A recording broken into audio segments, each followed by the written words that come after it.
120 secondes, l'invité de la rédaction.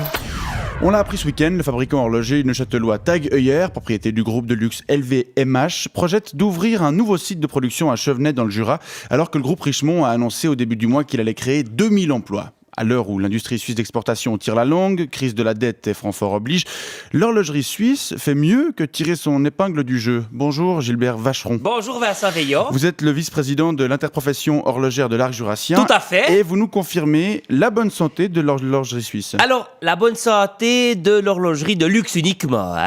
Les fabricants de montres à 100 balles qui servent juste à donner l'heure à la classe moyenne, eux, ils font un peu la gueule. Bon, il faut quand même dire qu'il n'y en a plus beaucoup en Suisse. Pourquoi cette différence d'ailleurs entre le luxe et le moyen de gamme?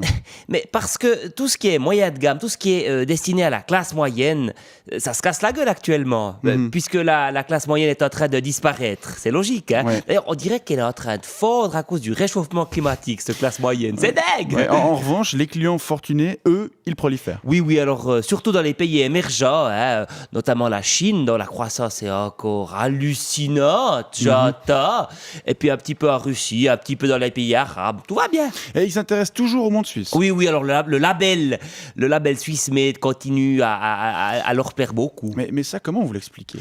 Eh bien, parce que la montre suisse de luxe, c'est une sorte de concentration de suissitude sur votre poignet, ou plutôt dans votre coffre, en l'occurrence. Mais oui, imaginez, ces types recroquevillés avec leurs blouses blanches dans leur atelier, qui se crèvent les yeux avec une loupe pendant des centaines d'heures pour aller planquer des diamants sous des rouages hyper bien réglés pour qu'un riche russe puisse s'offrir à sa pute de luxe avant de s'applanquer dans un coffre.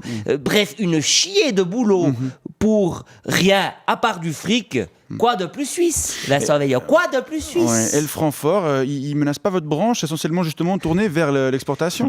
J'ai une question toute simple à vous poser. Quelle est la principale caractéristique d'une montre suisse? La précision? Non. Elle est jolie? Mais non. Elle est luxueuse? Voilà, et donc? Et donc elle est chère? Voilà, D'accord. et donc elle est chère. Et si les Shintok et les Ruskov, ils kiffent nos breloques, c'est parce qu'elles douillent. C'est une de leurs principales qualités, voyez. Alors, si une montre, elle coûte 15 000 balles, ça leur plaît beaucoup. Du coup, si on la passe à 20 000 balles, ça leur plaît très très beaucoup. D'accord, on est donc en Voilà. présence d'un bien dont l'élasticité est positive. Dolé.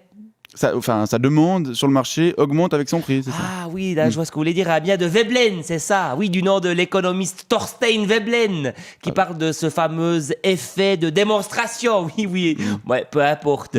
Ce qui compte, c'est qu'on peut continuer, nous autres, les horlogers suisses de luxe, à se faire des couilles en or. Et c'est parti pour durer, vous pensez? Tant que la Chine connaît la même croissance, et surtout, tant que les Shintok et les Ruskov, blindés de thunes, ne se cultivent pas, ne développent pas leur bon goût et continuent à croire avec Jacques Seguela que si à 50 balles t'as pas une Rolex, t'as raté ta vie, eh ben c'est parti pour bien continuer tip-top en or. Gilbert Vacheron, vice-président de l'interprofession horlogère de l'Arc jurassien. Merci d'être passé nous voir ce matin et surtout merci pour ces propos rassurants. Mais de rien. Je vous souhaite une bonne journée. Mais volontiers. Je vais vous poser une question. Oui. Vous n'avez pas de montre? Non mais ça va pas, t'as vu combien ça coûte?